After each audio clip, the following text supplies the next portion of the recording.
నమస్కారం. సావుకి రేవుకి భయపడకుండా నిత్యం నగ్న సత్యాలతో మీ ముందుండే తిప్పరాజు రమేష్ బాబు ఎప్పుడూ అలాగే ఉంటాడు. ప్రజా తీర్పుని శిరసా వహిస్తున్నాను. జగన్మోహన్ రెడ్డి చేసుకున్న స్వయంకృత అపరాధమే అది. ప్రజలతో మమేకం అవ్వలేదు. సద్దల రామకృష్ణారెడ్డి అనేటువంటి వ్యక్తి చంద్రబాబు నాయుడు దగ్గర 1000 కోట్ల రూపాయలు తీసుకుని శకునిలా ప్రవర్తించి చంద్రబాబుని గెలిపించాడు. ప్రజా తీర్పుని శిరసా వహిస్తున్నాము. నేను కూడా చేసిన ఎన్నో వీడియోలు చేశాను. నేను ప్రజలకి ధన్యవాదాలు. ప్రజలు సంక్షేమాన్ని కోరుకోలేదు, అభివృద్ధిని కోరుకున్నారు. సంక్షేమాన్ని కోరుకోలేదు. వాళ్ళకి ఫుడ్ అవసరం లేదు, వాళ్ళకి రోడ్డు అవసరం. ఫుడ్ అవసరం లేదు, రోడ్డు అవసరం వాళ్ళకి. అది కోరుకున్నారు కనుక జగన్మోహన్ రెడ్డి ఓడిపోయాడు. జగన్మోహన్ రెడ్డి నువ్వు చాలా చక్కగా పరిపాలించావు, ఓకే, ఇట్స్ ఆల్ రైట్ అని నేను అనుకున్నాను. కానీ ఆంధ్రప్రదేశ్ ప్రజలు అనుకోలేదు. నువ్వు ఆంధ్రప్రదేశ్ ప్రజలు నిన్ను తిరస్కరించారు. సిద్ధం సభలకి తప్పితే అంతకు ముందు నువ్వు ఆంధ్రప్రదేశ్ ప్రజలకి కనపడలేదు. అది ఒకటి. నీ ఎమ్మెల్యేలకి నువ్వు కనపడలేదు. 2, నీ ఎంపీలకి నువ్వు కనపడలేదు. 3, తిరుమల తిరుపతి దేవస్థానంలో దర్శనం చేయించలేని నీ ఎమ్మెల్యేలు ధర్మారెడ్డి పుణ్యమా అని. ధర్మారెడ్డి అనేవాడు ఉంటే తిరుమల తిరుపతి దేవస్థానంలో నీ ఎమ్మెల్యేలు ఇచ్చిన లెటర్లు, నీ ఎంపీలు ఇచ్చిన లెటర్లు డస్ట్బిన్ లో పారేశాడు ధర్మారెడ్డి అనేవాడు. అది దర్శనాలు కూడా చేయించలేని పరిస్థితి ప్రభుత్వాన్ని నడిపావు జగన్మోహన్ రెడ్డి. 3, తప్పులు చెప్పడం కాదు. నీ సంక్షేమ పథకాలు బాగా జరిగినాయి. 4,81,000 కోట్ల రూపాయలు సంక్షేమ పథకాల్ని డైరెక్ట్ బెనిఫిషియరీ ట్రాన్స్ఫర్ ద్వారా వేసినా సరే ప్రజలు తిరస్కరించారు. అవ్వాతాతలు, అక్కా చెల్లెళ్ళు, అన్నాదమ్ములు అందరికీ కూడా నువ్వు చేసావు. ఆటో డ్రైవర్లకి 10,000 రూపాయలు ఇస్తే నేను తిరుపతి వెళ్ళినప్పుడు ఒక ఆటోలో ఆటో డ్రైవర్ని అడిగితే ఇచ్చాడు జగన్ 10,000. 4,000 దొబ్బేశాడు మా దగ్గర నుంచి. ఎందుకు దొబ్బేశాడయ్యా అని అడిగితే ఆ పోలీసు వాళ్ళు ఫైన్లు వేశారు. చంద్రబాబు ఉన్నప్పుడు వేయలేదు, వీడు వచ్చినాక జగన్ కాడు వచ్చిన తర్వాత మాకు ఫైన్లు వేయడం మొదలెట్టాడని చెప్పారు నాకు. ఒక ముఖ్యమంత్రిని పట్టుకుని నీ దగ్గర 10,000 తీసుకుని 4,000 ఫైన్లు కట్టిన వాడు అంటున్నాడు ఒక ముఖ్యమంత్రిని పట్టుకుని నీ దగ్గర 10,000 తీసుకుని. So it doesn't mean mister Jaganmohan Reddy, Saddala Ramakrishnareddy పార్టీని భ్రష్టు పట్టించాడు. 2, 4 ఎంపీ రాజ్యసభ సీట్లు వస్తే 2 తెలంగాణ వాళ్ళకి ఇచ్చావు నువ్వు. 1 నిరంజన్ రెడ్డి, 2 ఆర్ కృష్ణయ్య. ఆంధ్రప్రదేశ్ లో బీసీలు లేరా? ఆర్ కృష్ణయ్య తెలంగాణ వాడికి ఎందుకు ఇచ్చావు? అక్కడ నిరంజన్ రెడ్డి తెలంగాణ వాడు. అక్కడ ఆంధ్రాలో రెడ్లు లేరా నీకు ఇవ్వడానికి? ఒక్కడికన్నా ఇచ్చావా? 2. ఇటువంటి తప్పులు చాలా చేశావు జగన్మోహన్ రెడ్డి. 4లో 2 ఇచ్చావు. అలాంటివి చాలా తప్పులు చేయడం జరిగింది. ఎక్కడ చిత్తూరు జిల్లా, ఎక్కడ ప్రకాశం జిల్లా, అక్కడ ఉన్నటువంటి చెవిరెడ్డి భాస్కర్ రెడ్డిని తీసుకొచ్చి ఒంగోలులో పార్లమెంట్ సీటుకి పోటీ చేస్తావా? ఎక్కడ నెల్లూరు, ఎక్కడ నరసరావుపేట? నెల్లూరు నుంచి తీసుకొచ్చి అనిల్ కుమార్ యాదవ్ ని నరసరావుపేటలో పోటీ చేయిస్తావా?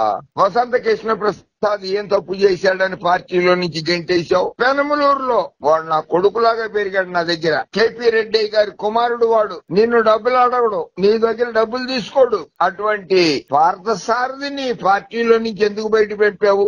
జొన్నలగడ్డ పద్మావతి అనంతపురం జిల్లాలో నీకేం అన్యాయం చేసింది? నిన్ను వెంట పెట్టుకునే ఉంది కదా. అంటే ఓహో, సాయంత్రం ఎప్పుడో కలవాలనంటే కలవలేదనా సీట్ ఇవ్వకుండా బయటికి పంపించింది.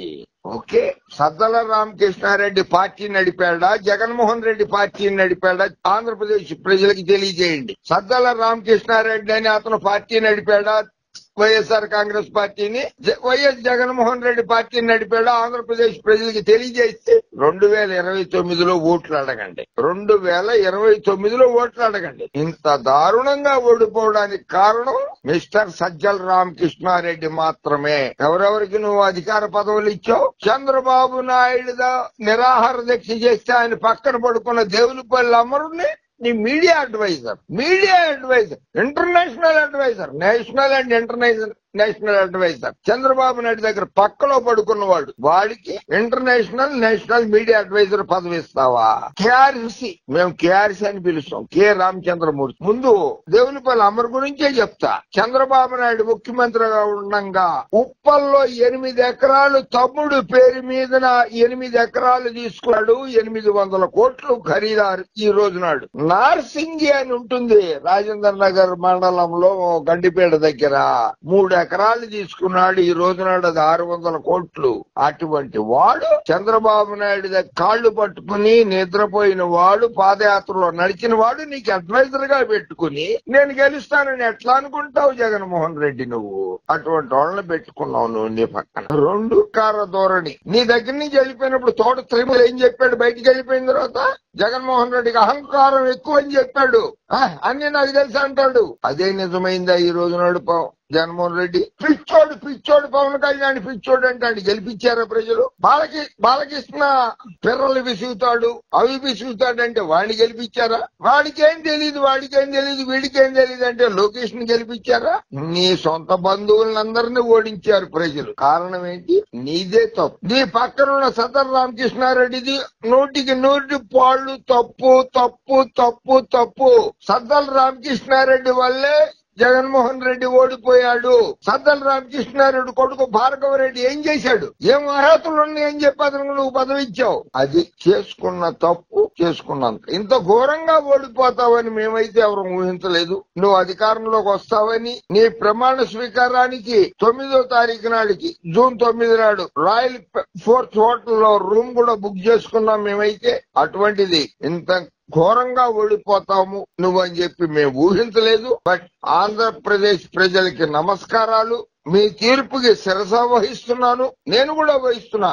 జగన్మోహన్ రెడ్డి వహిస్తాడో నాకు అనవసరం, అది నేను వహిస్తా. ఎందుకంటే మిమ్మల్ని చాలా సార్లు నేను ప్రాధేయపడ్డాను. చంద్రబాబు లాంటి మూర్ఖుడికి ఓటు వెయ్యొద్దని ప్రాధేయపడ్డాను. అయినా సరే మీరు వేశారు కనుక మీరే గొప్పవాళ్లు. ఆంధ్రప్రదేశ్ ప్రజలే గొప్పవాళ్లు. ఆంధ్రప్రదేశ్ ప్రజానీకమే గొప్పవాళ్లు. కనుక మీ తీర్పుకి శిరస వహిస్తున్నాను. ప్రజా తీర్పును శిరస వహించడం అనేది రాజ్యాంగబద్ధంగా ఒప్పుకోవాల్సిన పద్ధతి. కనుక ఏదేమైనా సరే ఆయన కేసుల్లో నుంచి ఆయన బయటపడతాడు. జగన్మోహన్ రెడ్డి ఎమ్మెల్యేగా గెలిచాడు కనుక ఆయన కేసుల్లో నుంచి ఆయన బయటపడతాడు. వైఎస్ఆర్సీపీ కార్యకర్తలు ఎవరైతే ఉన్నారో వాళ్ళు జైలు పాలవుతారు. వాళ్ళు జైలు పాలయ్యేది ఖాయమే. అది మాత్రం గ్యారంటీ. జగన్ నమ్ముకున్న కార్యకర్తలందరినీ కూడా చంద్రబాబు నాయుడు జైలుకు పంపుతాడు. మళ్లీ జగన్మోహన్ రెడ్డి అధికారంలోకి రావాలి అని అంటే అది చాలా కష్టమైన పరిస్థితి, క్లిష్టమైన పరిస్థితి. కన్నెత్తి చూడలేదు జగన్మోహన్ రెడ్డి కార్యకర్తల మీద. కార్యకర్తలను నిన్ను కలవనివ్వలేదు, ఎమ్మెల్యేలని కలవనివ్వలేదు, ఎంపీలని కలవనివ్వలేదు. ఇంత ద్రోహం చేసిన సజ్జల రామకృష్ణారెడ్డిని ఇంట్లో ఉంచుకుంటావో, పార్టీలో ఉంచుకుంటావో, పార్టీ నుంచి గెంటి తన్ని తరిమేస్తావో నిర్ణయించుకో. అధికారంలోకి మళ్లీ రావాలనుకుంటే అటువంటి దుర్మార్గ పాత్రికేయుల్ని పక్కన పెట్టుకోకు. నీతి నిజాయితీ ఉన్నటువంటి పాత్రికేయుల్ని పక్కన పెట్టుకో. చంద్రబాబు దగ్గర 1000 కోట్ల రూపాయలు తీసుకున్నటువంటి పాత్రికేయుడికి నువ్వు నీ అడ్వైజర్ గా పెట్టుకున్నావంటే అదే నీ రాజకీయాల్లో మూర్ఖత్వం జగన్మోహన్ రెడ్డి. ఓకే, ఇక నుంచి అయినా పార్టీ నడపదలుచుకున్నావా, పార్టీ మూసేయదలుచుకున్నావా ఆలోచించుకో. పార్టీ నడపదలుచుకుంటే చంద్రబాబు దగ్గర, పవన్ కళ్యాణ్ దగ్గర డబ్బులు తీసుకున్న వాళ్ళని ప్రోత్సహించకు. పార్టీలు వాళ్ళని ప్రోత్సహించకు. నీ తండ్రి గారి అభిమానులను దూరం చేసుకున్నావు, నీ అభిమానుల్ని దూరం చేసుకున్నావు. శకునిలాగా ప్రవర్తించిన సద్దల రామకృష్ణారెడ్డిని ఇంట్లో చిచ్చు పెట్టి నీ చెల్లెలికి నీ భార్యకి చిచ్చు పెట్టిన సద్దల రామకృష్ణారెడ్డిని తరిమేయి. అప్పుడే వైఎస్ఆర్ కాంగ్రెస్ పార్టీ బాగుపడుతుంది. అప్పటిదాకా వైఎస్ఆర్ కాంగ్రెస్ పార్టీకి చరిత్ర ఉండబోదు కూడా. ఇక నుంచి రాసి పెట్టుకో జగన్మోహన్ రెడ్డి. ఓకే, జై హింద్.